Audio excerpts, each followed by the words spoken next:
some questions from our wonderful fan base, okay? David Stubley.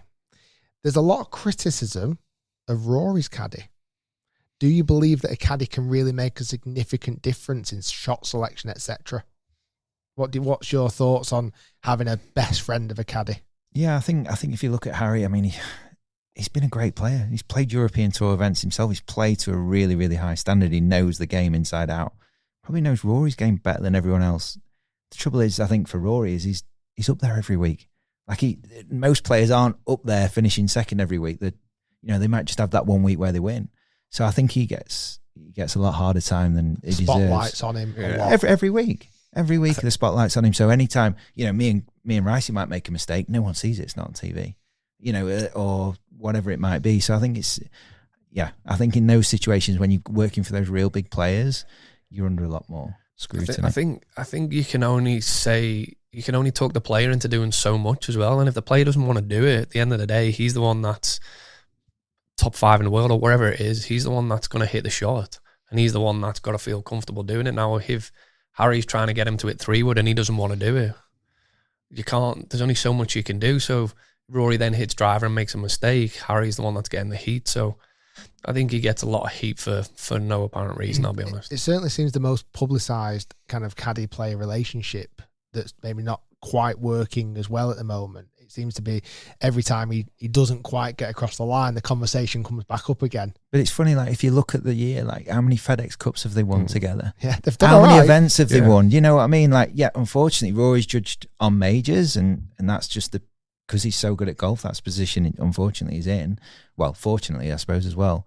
But if you look at what they've done, they've done really, really well together. And a FedEx Cup, for example, that's a season-long title. That arguably might be more impressive than majors, to win. So I think, yeah, he gets a bad rap, but that kind of both a victim of their own success in a way. Stuart Mitchell asks, do caddies get paid if they're in the Ryder Cup, Solheim Cup, President's Cup, Seve Trophy, etc.? Yeah, I've not done a Ryder Cup. There's when I did the Ryder Cup, there's like a stipend, you get a fee for the week, like a wage, for example. But not, it's not like a regular event. Everyone's just grateful. You're just grateful to caddy in those I'm events. guessing you get looked after. When it's incredibly, yeah. Bobby John, how much help would a professional caddy be to a 25 handicapper? Want me to take it? I think quite a lot. I think just purely decisions. Like you can make this game really hard, and I think caddies can help you. Even for myself when I play now, like as soon as that grip goes in my hand, I barely play anymore, and I see a back right pin with a forehand, I'm going straight at it. Like I've no right to be doing that. So, I think, yeah, definitely. It's the voice of reason sometimes, isn't it? Just that simple, exactly. Voice of reason, seeing a simple shot, and before you know it, as soon as you start making better decisions, you make better swings, and you start saving shots. So yeah, I think to a 25 handicapper, you'd probably like to think you could probably save maybe 5 shots. Darren Tuff has asked, do caddies have their own sponsorship deals for clothing, accessories, or are they tied in with the players' endorsement deals?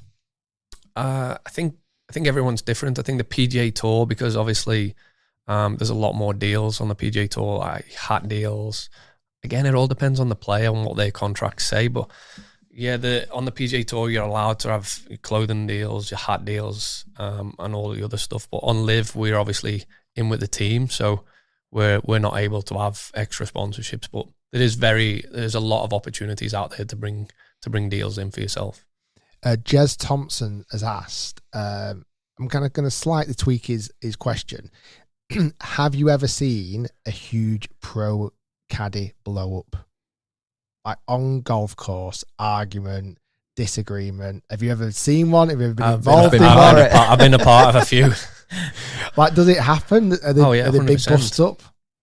I mean, to a certain extent, but I mean, yeah, you're under a lot of pressure out there, and you're both trying to do your best. But yeah, sometimes there's genuine, full-blown arguments out there. But the thing is, you generally always move past them. But yeah, there's 100% full-blown arguments at times. Danny Doyle, it's a bit on a topic we talked about before with Tiger and Steve Williams, but you're a caddy in contention on a Sunday, okay?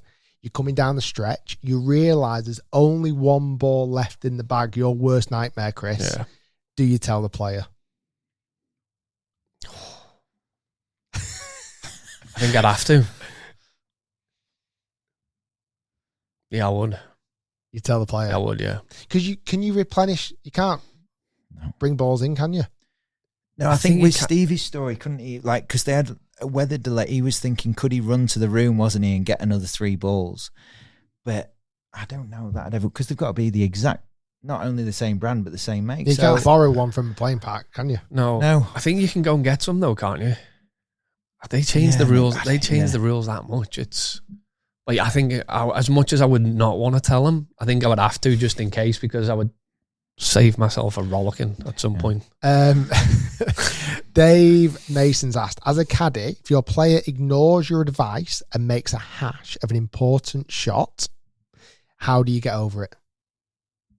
Or do you have to just kind of bite your lip? I think you just got to bite your tongue. I think there's a time and a place where you have that conversation. I think coming down a stretch, if he's made a bad decision, they don't want to hear you making it worse. So I think obviously come off the golf course, let things settle down, then have the conversation as to say, right, why did you make that decision? And then it helps you if you're ever in that situation again. Ethan Rudd has asked, without caddies, how many shots would a tour event be different over 18 holes? Like, would the scoring be massively different? I think that's a tough one to say because it's hard to quantify what difference we make. So I think that's a really, really tough one. I think some players, don't want much information. They're happy to just if they were out by themselves, it might not make a big difference having a great caddy. So I think that would be a question for a player rather than us, because I think it's really hard to quantify how big of a difference we can make. It'd be almost impossible, because it's like they've got to fend for themselves. They've got to carry their own bag. They've got to do all their own yardages. They've got to, if it's raining, I think it's when the conditions are super, super tough. Yeah, that's when the caddies really come into your own. When you've really looking after the player, because trying to look after your own equipment, etc., when it's horrible and wet, as we talked about before, is really bloody hard. So and even daft things like if you're playing in heat, to be able to carry so many bottles of water, spare towels, spare gloves, even in the real extremes are when you guys are definitely worth every single penny. Yeah, 100%. And I think even conditions, like when the greens are soft and fairways are soft and it's a pretty obvious golf course, like there's only so much you can help. So it's when everything gets tougher that I think we can probably help more. You'll be really, really glad to know this. Okay, with this Q&A before, so many questions are asking, how do I become a caddy? Oh, brilliant. Like a lot. So what would be the answer to that now? Well, I think obviously we've spoke about this. We've been talking about this for 4 or 5 years. Yeah. We used to get so many questions. How do we become a caddy? Now we've talked about how do we do this? So we're basically trying to create a pathway for people to get into caddying. For people that don't really know, the best friend's not good at golf or wherever they're in certain situations. So we've created this pathway for people to get into it. You don't have to be a great golfer to be able to do it. Yeah, basically. Yeah, I mean, the easiest way now, hopefully we've made it simple for you, is come on, do the online course. And this is on a website? This is on the website. This is on our website. It's all self-paced learning, so you can do it in your own time. There is a lot of content on there, so you're probably going to want to take your time doing it. But once you've done that, you set up your own profile. We're going to create this community, so you've got all these other caddies that you can chat to. You can not only learn from our experiences, theirs. You can, because we're in our own little cliques on tour, you end up staying together when you're starting out. So we're going to give you all that community side of things, and then we'll push as hard as we can to bring as many agencies in, as many players, as many people to that side to hopefully give us many opportunities. And also the club caddying as well. Like don't disregard that. I think that's a great opportunity when you're trying to start caddying, going at work in some of these clubs and just gaining some experience. And this is caddyclubhouse.com. Exactly, yeah. I think one of the coolest parts of the Caddy website that we've created is we've got a win calendar on the top. So whether you've won on a PGA tour or a European tour or a Hooters tour and the caddy has come through our site, we've got a win calculator, so it'll go up. And our goal as a community is to try and get that number rising and rising every year. So well, you've that's had for us. 26 tour wins, 1 major win, 2 Ryder Cups, and 3. You've done 3 Olympics as well. It's pretty good. Yeah, it's good, but obviously we'd love that for everyone else. Tour wins. Yeah, we want more for everyone else. Yeah, so I think the sooner we can get that ramping up and having success stories, the better. In the caddy world, is there like a gold star standard? Is there like a hero in the caddy world? Obviously, you've had people like Steve Williams, Bones, for example. Like, obviously, someone like Ted Scott is having an outrageous run at the moment. Like, can you talk me through kind of, are those the 3 names that are really seen as being, you know? Yeah, I think you've got Billy Foster to throw in there as well, obviously. There's so many caddies that might not be household names that, you know, between caddies you go, yeah, he's top notch. He really knows his stuff. So yeah, there are those names, and like, I'm sure Chris will be the same as me. Like, you hang on their every word and you try your best to learn. And golf's similar. Like, even the players, it's a weird sport where I don't think it happens in many others. Everyone tries to help each other. You know, you'll see players giving each other bunker lessons or whatever it might be in practice days. And I think it's the same with caddies. Like, everyone's pretty open. And if you ask a question, you're going to get some help. So, yeah, I think you likes of Billy Foster, Steve Williams, Bones. Obviously, Ted's on a ridiculous run. There's some guys that have done amazing at this sport. I suppose though, you can only be as good as obviously the player, and that kind of bond, as we've talked about before. Like, all the guys we talked about there. I mean, Billy Foster's actually had great success across a lot of different players. Obviously, winning the major recently with Matt Fitzpatrick. But it's like Steve and Tiger Woods. That was the pairing, wasn't it? Really. Yeah. And then Ted Scott and Scotty Scheffler, like that's the pairing. Like, obviously Ted Scott did brilliant with Bubba in the past as well, and then you got Bones and Phil Mickelson. Like, that was the pairing really. So it's kind of that matchup as well, though, isn't it? It's like, you've got to be a great caddy, you've got to be a great player, you've also got to get on with each other and suit each other unbelievably well to have outrageous success. 100%. I think, like, I might work well with one golfer, but I go to another golfer and it might be the worst match ever. So it's like, yeah, you try and adapt as best you can, but some people you are just going to work better than others. And like you say, there's a few you've just run through there that have obviously been an amazing match.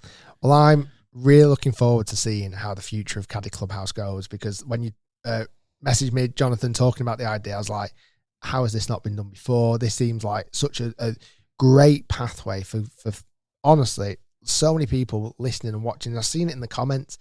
The number one question is, how do I become a caddy? And I think people, for a lot of people, it's a dream job. Yeah. Traveling the world, caddying for one of the best players in the world, whether it's on Live, PGA Tour, DP World Tour, whatever it may be, you know, LPGA. It's like, it's an unbelievable job. Like, I'm sure it has its downsides, but the upsides are so good. And like we said before, you get front row view to some of the best players in the world, whether it's the guy that you're caddying for or just being around these guys. Like, when I've been to golf tournaments when I was a kid, and I'm like, oh, how good's that guy? Like, and you see all these guys on the range, and then to get the opportunity to spend time with them and be around them and watch them play golf, and it's amazing.